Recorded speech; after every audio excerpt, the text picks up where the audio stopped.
மாவட்ட காவல்துறை மற்றும் அகர்வால் கண் மருத்துவமனை இணைந்து நடத்திய காவல்துறையினர் மற்றும் அவர்களது குடும்பத்தினருக்கான சிறப்பு கண் சிகிச்சை முகாம் மயிலாடுதுறையில் நடைபெற்றது.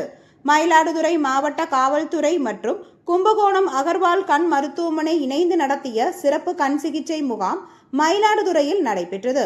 காவல்துறையினர் மற்றும் அவர்களது குடும்பத்தினர் கண்களுக்கு பரிசோதனை செய்து மேல் சிகிச்சை மற்றும் கண்ணுக்கு கண்ணாடி பொருத்துவது உள்ளிட்ட பணிகளை சிறப்பு சலுகையில் செய்யப்பட்டது.